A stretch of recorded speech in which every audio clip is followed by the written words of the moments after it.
নমস্কার, সকলকে স্বাগত জানাই আমার ইনভেস্ট উইথ নিশান চ্যানেলে।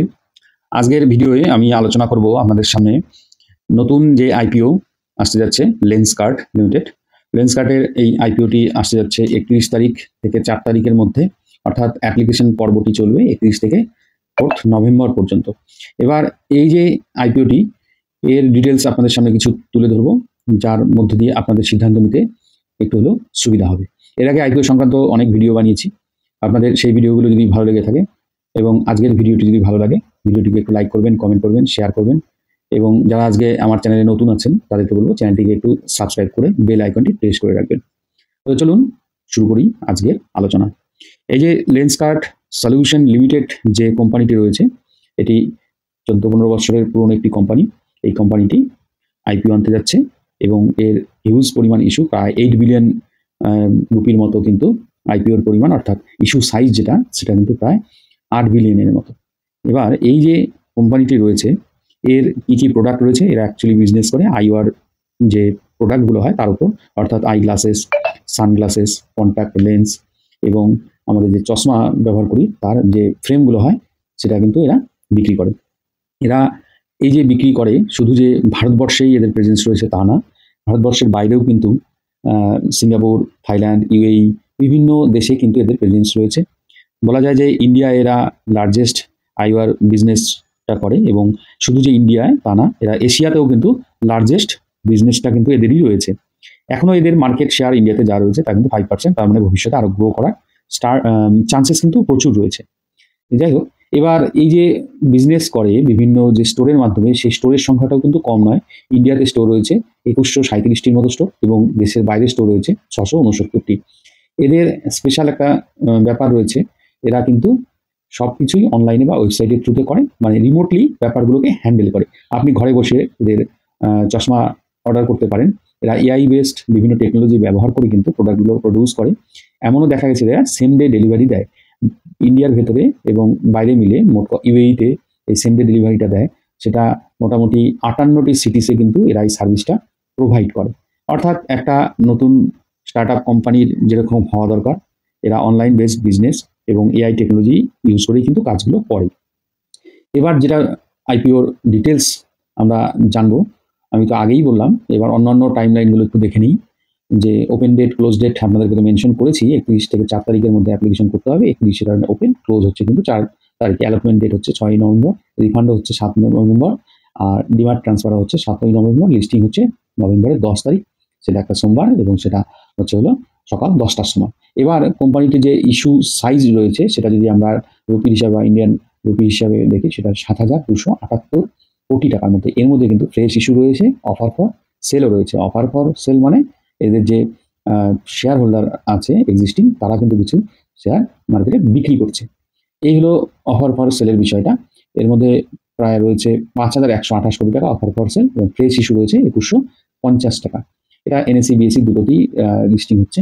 এর যে ইউআইবি কোটা রয়েছে তা হলো 75%, এবং এনআইআই কোটা টোটাল রয়েছে 15%, রিটেল কোটা রয়েছে কিন্তু 10%, এবং এমপ্লয়ীদেরও কোটা রয়েছে। এবার একটু কোম্পানির ফিনান্সিয়ালটা আমরা যদি একটু দেখে নিই, এখানে ফিনান্সিয়ালের যে ব্যাপারটা আছে, সব কিছু অ্যাসেট প্রত্যেক বছর বেড়েছে। এবার এখানে আমরা যদি কোম্পানির প্রফিট আফটার ট্যাক্স দেখি, তাহলে দেখবো যে 2023 এবং 2024 কিন্তু কোম্পানিতে লস দেখা যাচ্ছে, কিন্তু 2025 সালে এসে অদ্ভুতভাবে সেই প্রফিটটা বেড়ে দাঁড়ালো 297.34 কোটি। হঠাৎ করে কীভাবে প্রফিট এলো? এখানে যেটা প্রফিটের বিষয়টা দেখা যাচ্ছে, এরা এদের যে ডাটাটা দিয়েছে ডিআরএইচপিতে, সেখানে দেখা যাচ্ছে যে এদের 167.2 কোটি টাকার মতো একটা কিন্তু ওয়ান টাইম প্রফিট তারা দেখিয়েছে, এবং মিউচুয়াল ফান্ড থেকেও কিছু একটা অংশ প্রফিট দেখিয়েছে, যাতে দেখা যায় যে এদের বিজনেস থেকে, অপারেশন থেকে মাত্র 30 কোটি টাকার মতো বা 3 কোটি টাকার মতো কিন্তু প্রফিট, 30 কোটি টাকার মতো এরা প্রফিট জেনারেট করতে পেরেছে। এবার যেটা বিষয়, যদি কোম্পানির আমরা যখনই একটা আইপিওতে অ্যাপ্লিকেশন করব, লং টার্ম যারা হোল্ডিং করেন তাদের জন্য কিছু বিষয় জানা দরকার, তখন কিন্তু ভ্যালুয়েশনগুলো কিন্তু দেখতে হয়। সেই ভ্যালুয়েশন দেখতে গেলে যেটা প্রথমে দেখতে হচ্ছে পিই।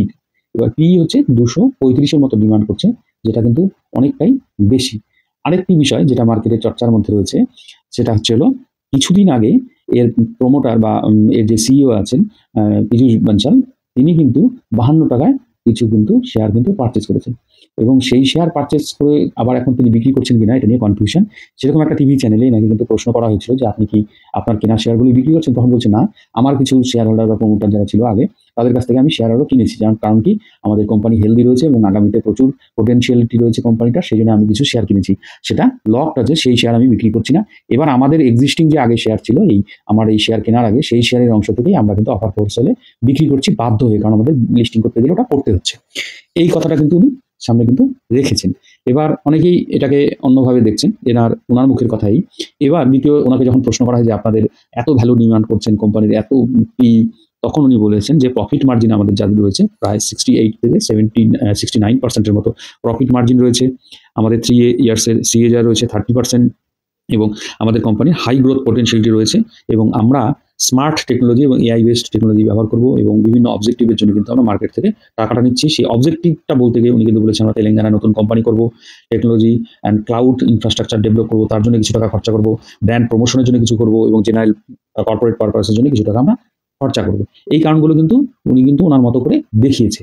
এবার এই যে জিনিসগুলো, এগুলো কিন্তু যারা লং টার্মের জন্য IPO তে অ্যাপ্লিকেশন, তাদের কিন্তু জানা খুব প্রয়োজন। এবার যারা আমরা শর্ট টার্ম অর্থাৎ লিস্টিং গেনের জন্য অ্যাপ্লিকেশন করি যে কোনো IPO-তে, তাদের কি বিষয় দেখা উচিত সেটা নিয়ে একটু আপনাদের সঙ্গে তুলে ধরি।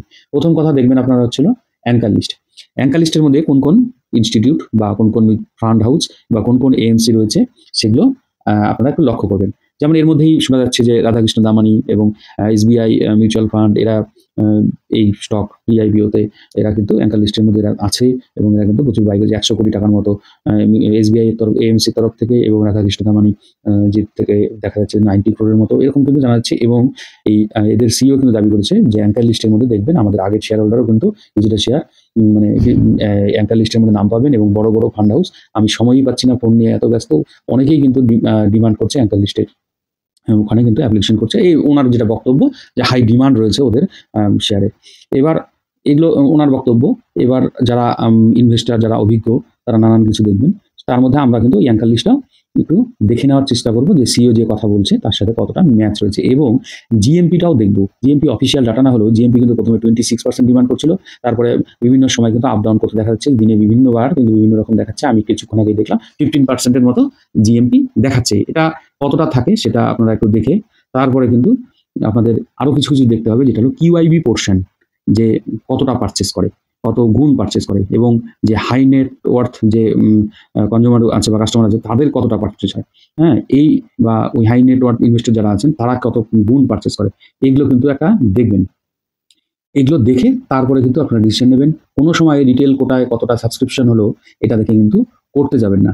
এবার যারা 5-10% লিস্টিং নিয়ে বেরিয়ে দিতে পারেন, তাদের জন্য ঠিকঠাক আছে বর্তমানে যা পরিস্থিতি দেখে মনে হচ্ছে। কিন্তু আমি যে পয়েন্টগুলো বললাম এগুলো কিন্তু অবশ্যই আপনারা দেখবেন, দেখে তারপরে আপনারা কিন্তু আপনাদের সিদ্ধান্তটা নেবেন। এবার একটা জিনিস বলে রাখি, যে স্টার্টআপগুলো এর আগে লিস্টিং হয়েছে তারা কিন্তু প্রত্যেকেই একটা লিস্টিং গেন দিয়েছে, এবং তারপরে কিন্তু প্রচুর ফল করে। যেমন ওলা 74%-এর মতো অ্যাপ্রক্সিমেটলি ফল, নাইকা 73%-এর মতো ফল, পেটিএম 84%-এর মতো ফল, পলিসি বাজার 75%-এর মতো ফল করেছে, কার্টরেট 79%-এর মতো ফল করেছে, জোম্যাটো যেটা ইটার্নাল বলে আমরা জানি সেটাও কিন্তু 75%-এর মতো ফল করেছে। তারপরে সেই কোম্পানিগুলো হয়তো কোনোটা রিকভারও আবার করে গেছে। কিন্তু আপনি যদি এখন 100 টাকা ইনভেস্ট করেন, সেই টাকা যদি গিয়ে আপনার 26 টাকা 27 টাকায় পৌঁছায়, আপনি কি ধরে রাখতে পারবেন?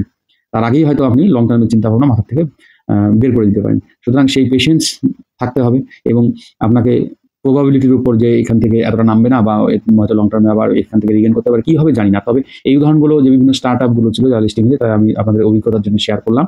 এবার আপনাদের সিদ্ধান্ত আপনারা নেবেন। এখানে আমি কোনো ভার্ডিক্ট বা কোনো কিছু বলে দিতে পারবো না। আমিও কি করব, এখনও আমি সিদ্ধান্ত নিইনি। আমি যদি করে থাকি লিস্টিং গেনের জন্য করব, লং টার্ম তো একদমই না, লিস্টিং গেনের জন্য করব, এবং সেটা আমি লাস্ট ডেতে আমি অ্যাপ্লিকেশন করব। আমি GMP দেখব, অ্যাঙ্কার লিস্ট দেখব, QIB কোটা দেখব, হাই নেট ইনভেস্টরদের সাবস্ক্রিপশন দেখব। এগুলো দেখে তারপর আমি সিদ্ধান্ত নেব। সেটা হলেও খুব কম পরিমাণে হয়তো আমি অ্যাপ্লিকেশন করতে পারি। তো যাই হোক, ভিডিওটি যদি ভালো লাগে, আপনাদের যদি কাজে লেগে থাকে, তাহলে একটু লাইক করবেন, কমেন্ট করবেন, শেয়ার করবেন, এবং যারা নতুন দেখছেন তারা চ্যানেলটিকে সাবস্ক্রাইব করবেন। ভালো থাকবেন, ধন্যবাদ।